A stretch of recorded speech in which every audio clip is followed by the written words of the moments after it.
Kalau panitia itu adalah wakil muzaki, ya. Jadi wakilnya orang yang zakat panitia itu. Kalau amil itu adalah wakil mustahik, wakil orang yang menerima zakat. Jadi kalau ada orang zakat ke musola ini, kalau musola ini masih panitia namanya zakat fitrah, maka sebelum sholat wajib zakat fitrah itu ditasarufkan semuanya. Tapi kalau namanya amil itu umpamanya ada orang zakat fitrah, wah ini tidak ada. Orang belas ini apa? Setelah sholat 2 hari, 3 hari, 1 minggu tidak ditasarufkan, tidak apa-apa. Kenapa?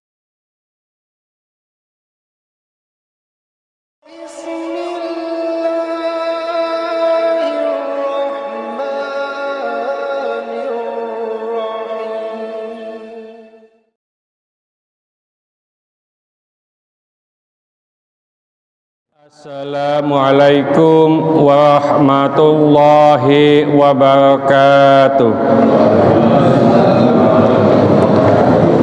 Ila hadratin Nabiyil Mustafa sallallahu alaihi wasallam wa ila jami' ikhwanihi minal anbiya wal mursalin wal awliya wasyuhada wassalihin wassahabati wat tabi'in wal ulama wal amilin wal musannifin wal mukhlisin wa ila jami'il mujahidin fi sabilil malaikati muqarrabin khususan ila sayyidina Syekh Abdul Qadir Jilani wa bil khusus Ibnu Hajar Al-Asqalani. Al-Fatihah.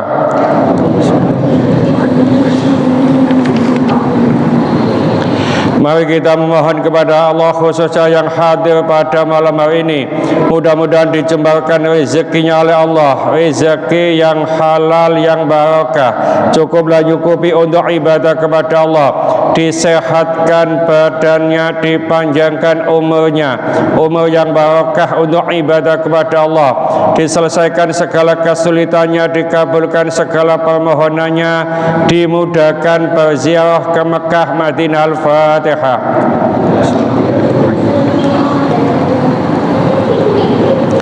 Mari kita doakan saudara-saudara kita yang pada malam hari ini belum dapat bergabung dengan kita, entah karena sakit, mudah-mudahan Allah memberikan cepat kesembuhan, entah karena sibuk, mudah-mudahan Allah memberikan keluangan waktu sehingga minggu-minggu berikutnya bisa bergabung dengan kita.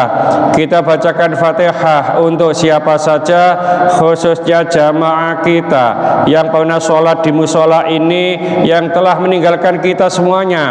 Mudah-mudahan Allah menerima segala amal ibadahnya, mudah-mudahan Allah mengampuni segala kesalahan dan dosa-dosanya, dan mudah-mudahan Allah menempatkan ia di tempat yang mulia di sisinya. Al-Fatihah. Bismillahirrahmanirrahim. Alhamdulillahirrahmanirrahim. Wassalatu wassalamu ala asyrafil mursalin Sayyidina wa habibina wa syafi'ina Muhammadin wa ala alihi wa sahbihi ajma'in wa man tabi'ahu bi ihsanin ila yaumil amma ba'du. Bapak, Ibu, jamaah masjid atau musola Al-Hikmah rahimakumullah, kita lanjutkan kajian kita di kitab Bulughul Maram, masih kitab zakah. Ini tadi saya dengar ada yang sakit gitu Pak ya, RT 27 lah yang sakit itu ya, ada sebagian yang tidak ikut ngaji. Kita doakan siapa saja yang sakit, kita doakan mudah-mudahan cepat sembuh, mudah-mudahan Allah cepat mengangkat penyakitnya, dan mudah-mudahan Allah memberikan kesabaran kepada yang sakit. Dengan kesabaran ini mudah-mudahan Allah mengangkat seluruh dosa-dosanya biqauli Allahumma rabban nasi mutibal basi isyanta syafi la syafiya illa tasyifauna yughadiru saqoma. Mudah-mudahan cepat sembuh ya. Kita lanjutkan Bismillahirrahmanirrahim. Wa an Abdillah bin Abi Aufa, dari Abdullah bin Abu Aufa, qala, ia berkata, karena Rasulullah sallallahu alaihi wasallam, adalah Rasulullah sallallahu alaihi wasallam, idza atahu qaumun, apabila suatu kaum datang kepadanya, bisadaqatihim, dengan sedekah atau zakat mereka, qala, maka Rasulullah berdoa, Allahumma sholli alaihim, mudah-mudahan Allah memberikan rahmat kepadanya, kepada mereka. Jadi ngapunten Bapak Ibu sekalian, di musola ini biasanya kan dibentuk panitia zakat, ya. Nah, alhamdulillah, terima kasih. Kalau nggak salah, di musola ini juga sudah dibentuk amil zakat, gitu Pak ya. Ya, bedanya panitia dan amil itu sangat beda. Kalau panitia itu adalah wakil muzaki, ya. Jadi wakilnya orang yang zakat, panitia itu. Kalau amil itu adalah wakil mustahik, wakil orang yang menerima zakat. Jadi kalau ada orang zakat ke musola ini, kalau musola ini masih panitia namanya zakat fitrah, maka sebelum sholat wajib zakat fitrah itu ditasarufkan semuanya.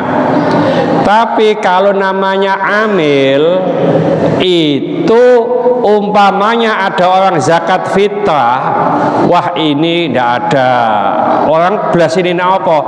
Setelah sholat 2 hari, 3 hari, 1 minggu tidak ditasarufkan, tidak apa-apa. Kenapa? Amil itu adalah wakil penerima zakat, ya. Jadi nanti dikasihkan nanti tidak apa-apa. Tapi panitia itu wakil orang yang zakat. Nah, jadi kalau tidak dikasihkan, kalau panitia, dosa panitianya, dan orang itu belum zakat. Ustaz, dan bagaimana kalau kita bikin amil? Nah, amil itu yang bikin adalah presiden, pemerintah. Ya, dalam hal ini di ciki ke Kementerian Agama, ya. Jadi Kementerian Agama, Basarnas, juga seterusnya itu, ya. Jadi semacam itu. Nah, setiap menerima zakat atau sodako didungakno, Pak. Ya, Rasulullah kalau ada orang yang bayar zakat, ngapunten, ya, Rasulullah tidak menerima zakat, Pak. Ya, tapi mewakili, ya. Jadi Rasulullah sama keluarganya itu haram menerima zakat. Kalau ada orang sodako, ada orang zakat, itu Rasulullah mendoakan Allahumma sholli alaihim, ya. Jadi doakan mudah-mudahan Allah memberi rahmat kepada mereka. Jadi siapa yang dongan gitu, Allahumma sholli alaika umpamanya, ya. Nah, biasanya ada keterangan lain, ini saya tuliskan, doanya, ajarakallahu fima a'taita wa ja'alahu laka tahuran wa barakalaka fima abqaita. Indonesia ditulis Pak nanti. Insya Allah ada ya tulisannya sudah, ya. Jadi kalau namanya zakat itu ada kita, ya, saya zakat Pak, ya saya terima, didoakan Pak, ajarakallahu fima a'taita, mudah-mudahan Allah memberikan pahala kepadamu apa yang engkau berikan. Nah, zakat ini Pak, supaya dapat apa? Dapat pahala. Wa ja'alahu laka tahuran, mudah-mudahan Allah menjadikan, ya, padamu apa yang kau berikan itu sebagai pencuci, pembersih. Zakat itu pembersih. Wa barakalaka fima abqaita, dan mudah-mudahan Allah memberkahi apa yang tertinggal padamu. Jadi zakat itu kita punya uang 100 juta, zakatnya kan 2,5 juta. Nah, yang 2,5 juta ini kita doakan mudah-mudahan dapat pahala, mudah-mudahan menjadi pembersih. Dan yang 97,5 yang di rumah itu mudah-mudahan Allah memberikan berkah. Nah, itu doanya semacam itu. Jadi tidak hanya zakatnya saja yang didoakan, tapi yang ada di rumah itu juga didoakan, ya. Nah, itu kalau ngerti, Pak, orang itu didoakan semacam itu, semangat, Pak, senang, Pak. Ya, kadang-kadang kita itu, Pak, zakat, yus dekain kono wis. Ngutok ya kadang-kadang ya. Ngobrol, mangan jajan, ya. Jadi kalau bisa ada transaksi. Sampean sudah niat belum? Namanya, karena ngapunten di mazhab Syafi'i itu segala amal ibadah itu ada niatnya. Niat itu rukun. Cuma kalau di mazhab yang lain, mazhab Hanafi, itu adalah sunat, ya. Jadi niat itu adalah sunat, tidak menjadi rukun. Jadi upayakan, paling tidak kalau tidak bisa bahasa Arabnya, mudah-mudahan zakat sampai ini diberi pahala oleh Allah dan menjadi pencuci, pembersih harta benda sampean. Terus yang harta benda yang di rumah jenengan itu mudah-mudahan diberkahi oleh Allah. Paling tidak itu sama dengan doa ini, ya. Lalu saya lanjutkan. Bismillahirrahmanirrahim. Wa an aliyin, dari Ali, annal Abbas, bahwasanya Sayyidina Abbas, sa'alan Nabi sallallahu alaihi wasallam, pernah bertanya kepada Nabi sallallahu alaihi wasallam, fi ta'jili shadaqatihi, tentang menyegerakan sedekah, artinya zakat, qabla an tahilla, sebelum waktunya. Farakhasalahu fi dzalika, maka Rasulullah memberikan keringanan yang demikian itu. Jadi zakat itu meskipun belum waktunya itu bisa dicicil, namanya takjil, ya. Makanya begini, kemarin saya sampaikan judulnya adalah zakat profesi.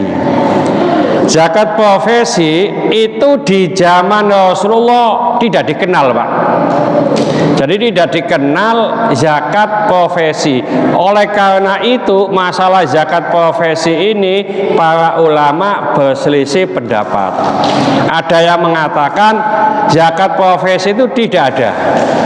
Jadi zakat itu ya perdagangan, emas perak, barang temuan, peternakan, terus perkebunan, itu zakat itu. Profesi tidak dikenal waktu itu. Nah, ada salah seorang ulama namanya Syekh Muhammad Al-Ghazali. Ya, bukan Imam Al-Ghazali. Kalau Imam Al-Ghazali itu pengarang kitab Ihya, ya, Ulumuddin. Ini Syekh Muhammad Al-Ghazali. Lalu juga diantaranya adalah Syekh Wahba Az-Zuhaili. Ini juga ahli fikih. Itu menyampaikan begini, atau ijtihad. Kalau ada orang yang berpenghasilan lebih dari petani, yang mana petani ini sudah berkewajiban zakat, maka orang yang berpenghasilan begitu itu wajib zakat. Ngapunten, ya. Sekarang itu, Pak, ya, insinyur itu kan pendapatannya lebih tinggi dari petani. ada dua orang itu profesinya sama, Pak, tapi hasilnya beda, jauh beda. Yaitu orang yang mengangkat batu. Ya, kalau di gunung-gunung ngangkat batu satu kubik itu mungkin hanya berapa puluh ribu saja. Coba kalau jenengan lihat di Karangmenjangan, ngangkat batu kecil itu, Pak, batu ginjal. Oh, itu jutaan itu, sama-sama ngangkatnya. Ya, yang satu ngangkat di gunung itu puluhan ribu, yang satu aja kecil. Dan iyo sing diangkat Pak Dokter itu orang kebek itu udah miliaran itu, Pak. Ya. Nah, sing sana umpamane kena zakat, moco sing kene gak kena zakat. Ya, jadi pengacara. Ya, itu enggak ada, Pak. Zaman Rasulullah itu zakat itu enggak ada. Ya, arsitek dan seterusnya. Ya. Oleh karena itu, maka fikih kontemporer, fikih kekinian itu tetap mewajibkan zakat profesi, yaitu zakat penghasilan. Ya, jadi, zakat penghasilan ini dikiaskan dengan zakat emas. Nisabnya 9,93, artinya 94 gram. Saya kira emas itu berapa, Pak? 1 gram itu 1 juta berapa? 1 juta? 1.200.000 ya, 1.200.000 ya, lebih ya. Coba kita hitung aja dulu ya, pas ya, 1.200.000 ya. Apa aja itu udah kene wae. Kok 12 juta ini opo iki? Ya. Ya. 1.200.000. Nah, kali 94 umpamanya gitu ya, kali 94. Kalau ada orang 1 tahun itu gajinya 112 juta, Pak ya. 112 juta, maka sudah kena zakat. Jadi 112 dibagi 12 itu, Pak ya, 9.300.000.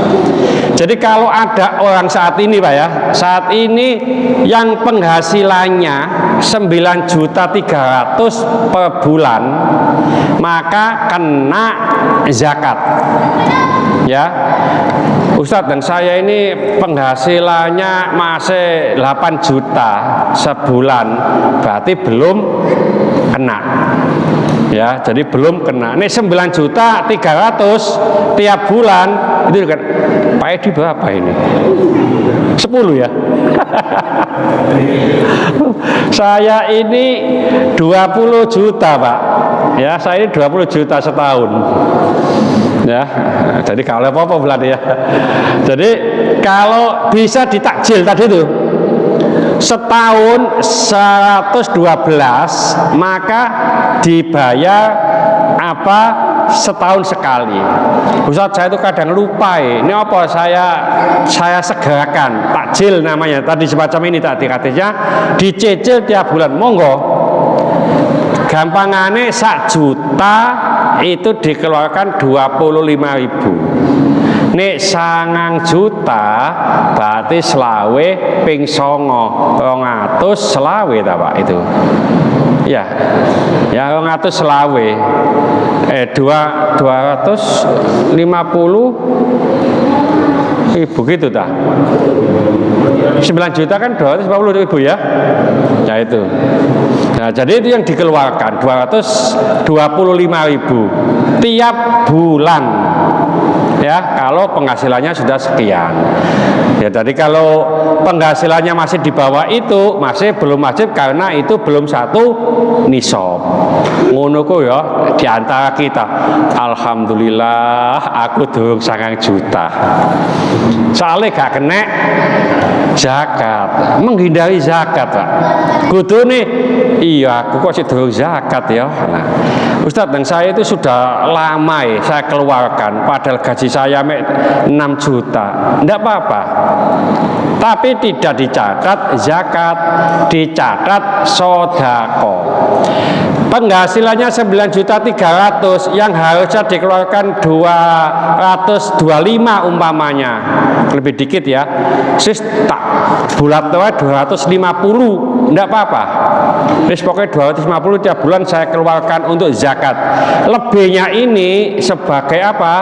Sebagai sodako.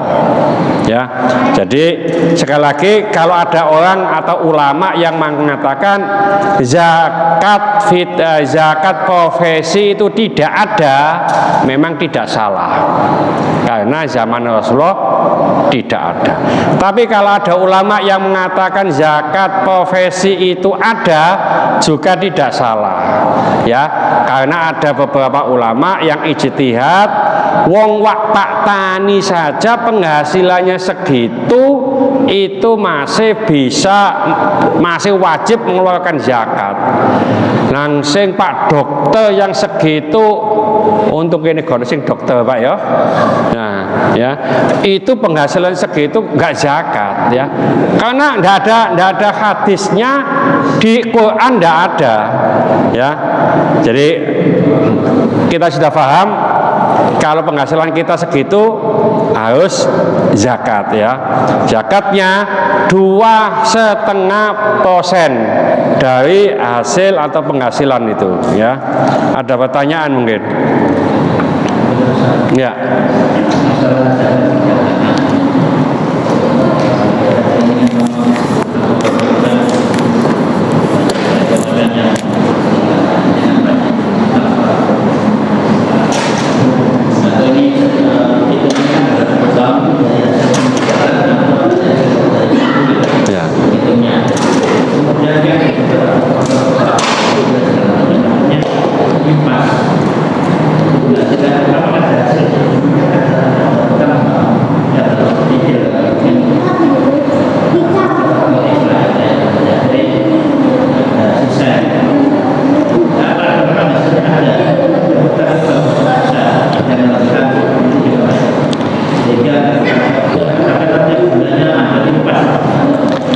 Ini ada pertanyaan zakat perdagangan, dagangan yang maju tapi utangnya ya gede kan gitu Pak ya.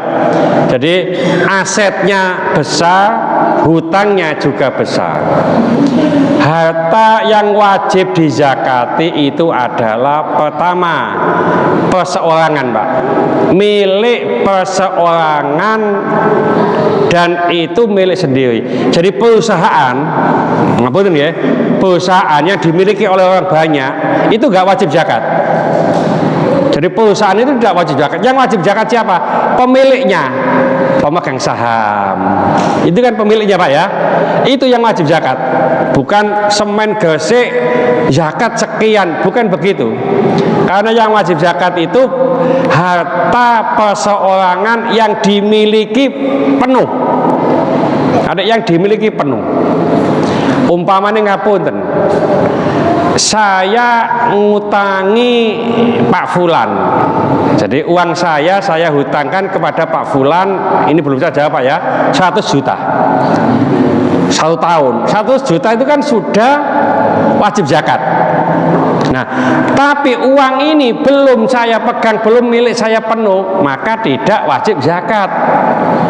Kalau wis disawi baru itu zakat. Ya, jadi uang saya yang dihutang oleh orang itu tidak wajib dizakati karena itu belum penuh milik saya. Ya. Nah, ini masih dipegang orang. Ya. Nah, kalau disawi baru. Nah, terus kedua, zakat perdagangan itu mayoritas ulama tidak hanya keuntungan.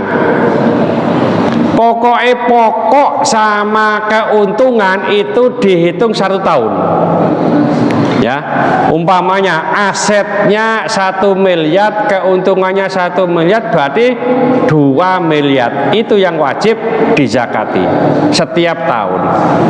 Tapi ada syaratnya, milik pribadi penuh. Nah itu utang ya Ustadz. Nah itu kan bukan milik penuh. Ya, tentunya aset ini dikurangi hutangnya. Ya, kadang ada sebagian orang itu aset sama utangnya akeh utange. Ya, jadi ini rumah saya tapi saya utang. Nah bukan milik penuh. Berarti tidak dizakati. Ya, rumah ini 1 miliar, utang saya 1 miliar 100, berarti malah saya utang. Ini rumah ini apa, aset ini bukan rumah Pak ya, aset perdagangan, itu tidak dizakati. Jadi perdagangan itu tidak hanya keuntungan, tapi pokok sama keuntungan milik penuh. Terus begini,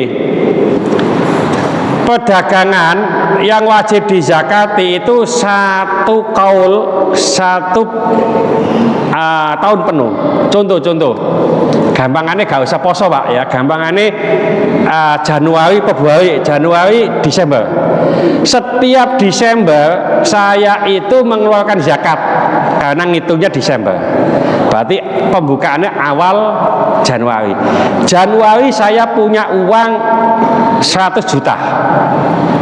Ya. Terus dagang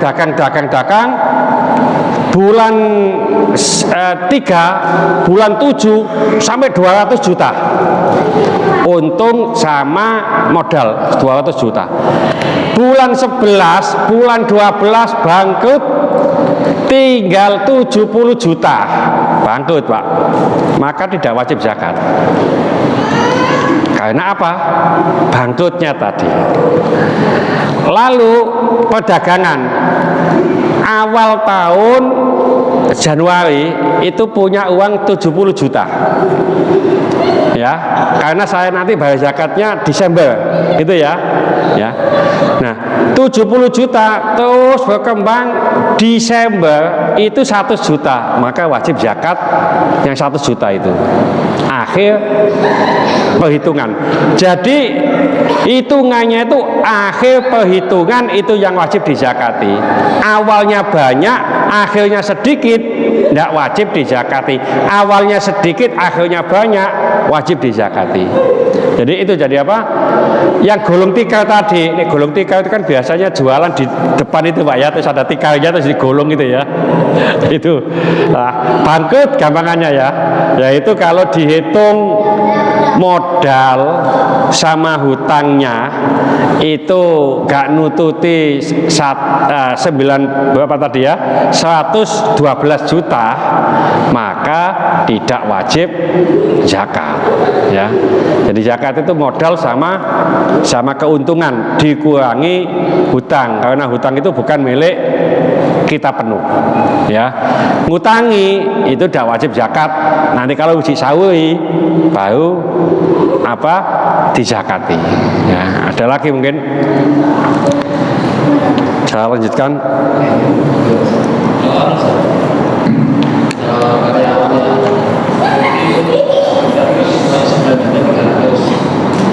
Karyawan yang gajinya sudah juga 300 ya sudah kena pajak profesi, pajak profesi, tapi ya kebiasaan karyawan itu kan setelah punya gaji kan potong-potong biasanya setiap bulannya potong-potong ya. Ya nilainya nggak semuanya Ya. Kalau masih ada jaga profesi gitu. Nah gini, jadi profesi oleh ulama yang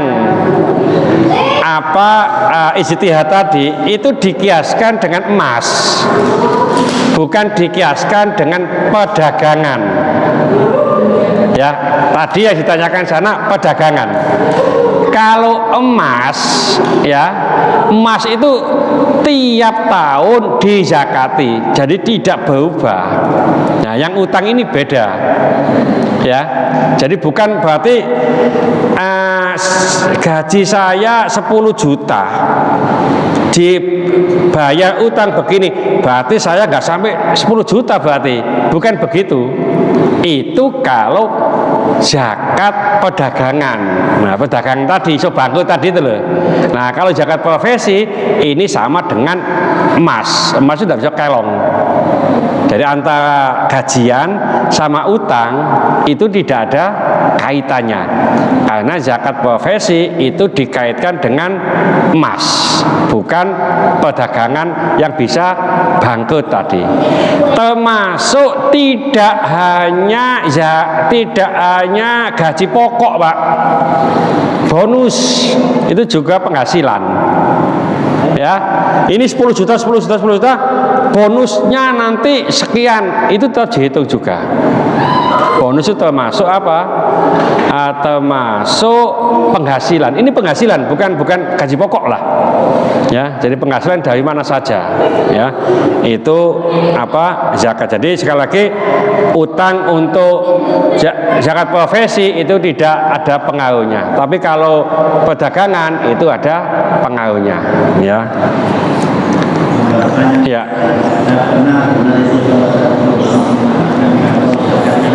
Ya. Ya.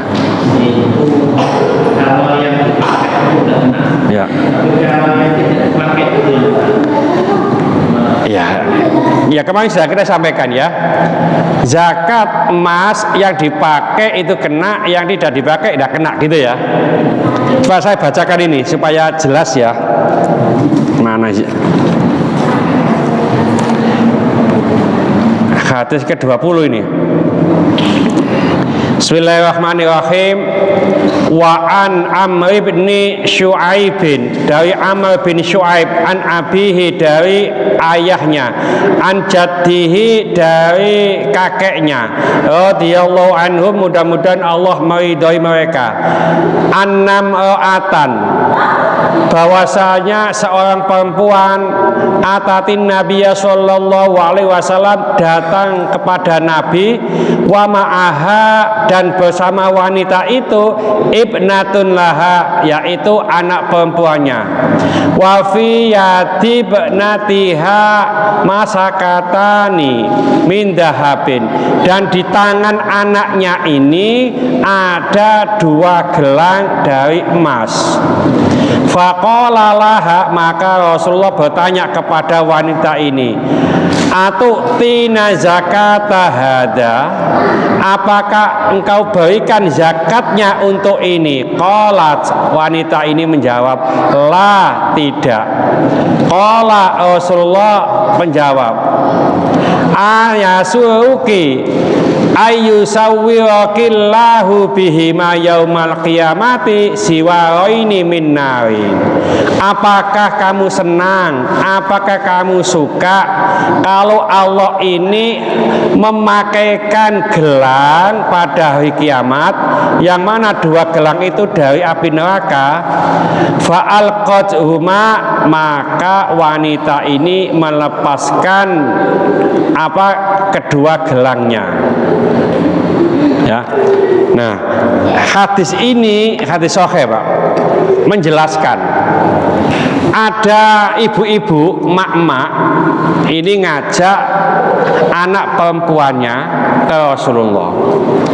Nah, anak perempuannya ini di tangannya itu ada gelang 2, Pak, gelang rantai begitu 2. Lalu ditanya oleh Rasulullah, gelangmu ini sudah kamu bayar zakatnya tak? Tidak, Rasulullah. Ya, apakah kamu senang nanti pada hari kiamat Allah memakaikan gelang dari api? Maka wanita ini melepas gelangnya, 2 gelang itu dikasihkan kepada Rasulullah. Nah, menurut teks hadis ini, perhiasan atau emas yang dipakai wanita itu berarti harus zakat. Ya, sering yang kita dengar perhiasan yang dipakai itu tidak dibayar zakatnya. Begini, ada 3 pendapat, Pak. Ada 3 pendapat mengenai hadis ini. Ada hadis lagi tidak disebutkan di sini. Hadis itu di kitab Al-Muwatta karangan Imam Malik, bahwasanya yang dizakati itu adalah yang disimpan, kanzun namanya. Ya, kanzun itu simpanan. Barang simpanan itu dizakati. Hadis ini oleh para ulama pertama dimungkinkan awal-awal Islam wanita itu diharamkan pakai paket emas, pakai perhiasan emas dan perak, diharamkan. Barang yang diharamkan kok dipakai itu harus dizakati. Makanya ngapunten, bapak-bapak sing pakai emas itu haram, Pak. Kok sih pakai terus, tetap dia harus zakati. Karena sesuatu perhiasan yang diharamkan itu harus dizakati. Yang kedua, pendapat para ulama, wanita itu memakai emas karena israf. Israf itu berlebih-lebihan. Ya, gelangnya gede sekali umpamanya. Gak pantas, israf itu gak pantas, Pak. Ya, nah itu maka wajib dizakati. Jadi umpamanya ngapunten, ibu-ibu memakai emas-emasan yang tidak umum lah, ya tidak umum besarnya, itu menurut sebagian ulama tetap harus dizakati karena itu tidak umum. Ya kemarin saya katakan ya, ada ulama pokoknya di perhiasan anting-anting 1 kilo itu udah dizakati. Tapi ada ulama sebagian, ini anting-anting 1 kilo itu kan israf. Israf itu berlebih-lebihan, nggak umum, maka wajib dizakati. Jadi gelangnya waktu itu nggak umum. Yang ketiga, ya, bahwasanya emas atau perhiasan sebagai kanzun atau apa yang hadis dari Imam Malik tadi itu wajib dizakati. Jadi secara umum kalau kita lihat di Kifayatul Akhyar, kitab Kifayatul Akhyar itu mengatakan begitu. Jadi kesimpulannya, emas, perhiasan emas perak yang dipakai wanita itu tidak dizakati kalau di Kifayatul Akhyar, ya. Nah, ada fatwa lagi, selama tidak berlebih-lebihan. Nah, berlebih-lebihan itu ada yang mengatakan nggak lebih dari 94 gram, ya. Jadi umpamanya nggak lebih dari 94 gram itu termasuk sudah tidak berlebih-lebihan.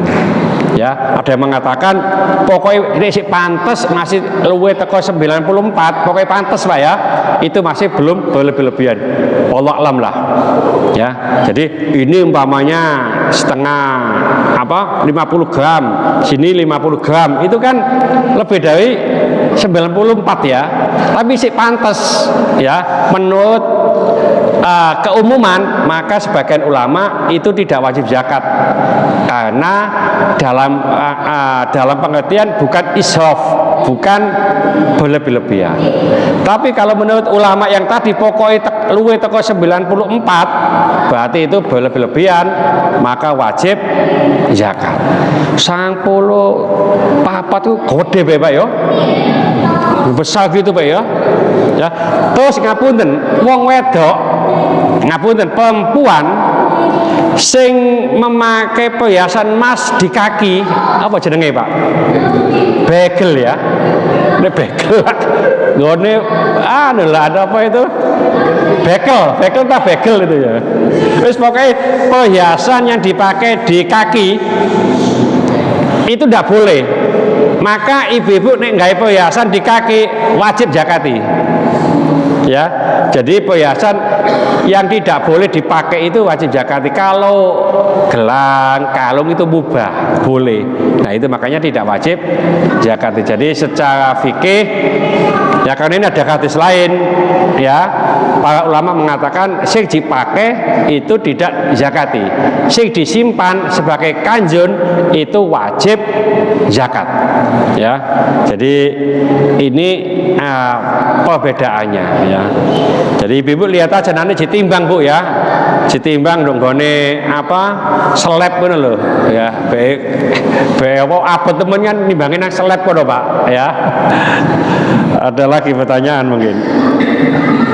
Iya ini saya ingat, termasuk di bawahnya ini ya, di bawahnya juga kanjun ya.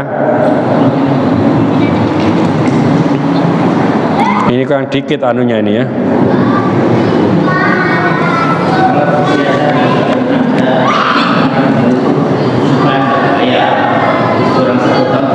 Nah ini ya, jadi disiasati sakjane iki disimpen supaya gak kena apa, gak kena zakat, kurang ini dipakai Gusti Allah di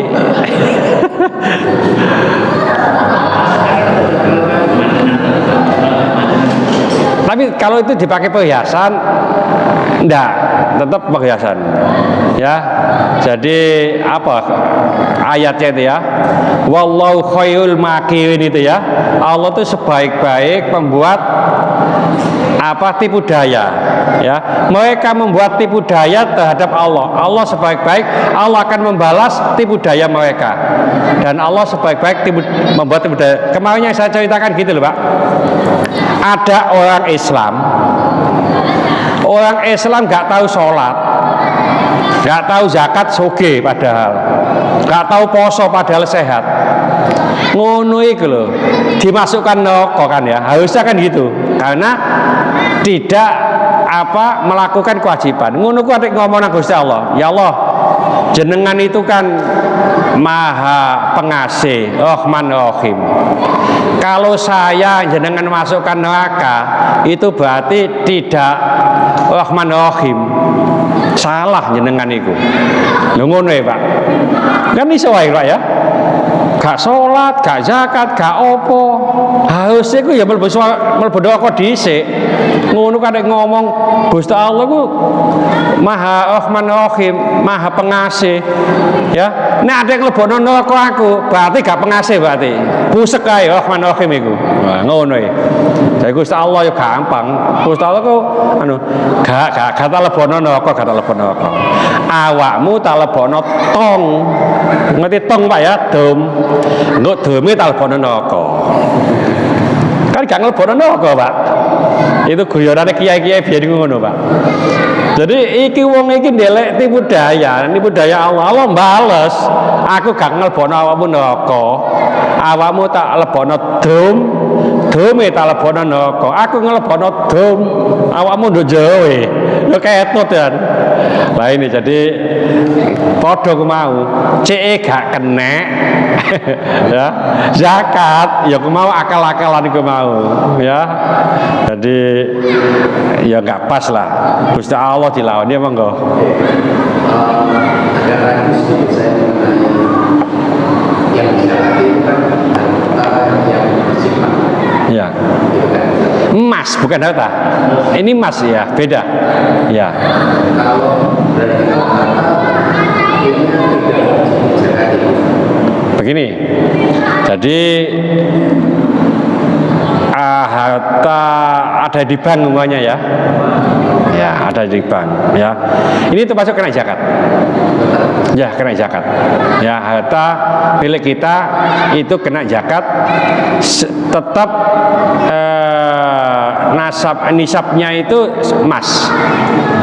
Sampai punya uang di bank umpamanya ya 100 juta. Ini 100 juta kan tadi belum kena zakat karena 112. Lebih dari 112 itu kena. Nah, begini, apakah tiap tahun kan gitu? Ya, ada ulama yang mengatakan ya emas itu Dizakati hanya sekali saja. Kalau dizakati berkali-kali nanti akan habis kan gitu. Semacam kita punya uang 115 dizakati, tiap tahun dizakati lantek. Makanya kemarin itu ada hadis, kalau kita ini menguasai harta anak yatim, maka pedagangkanlah supaya tidak habis dimakan oleh zakat.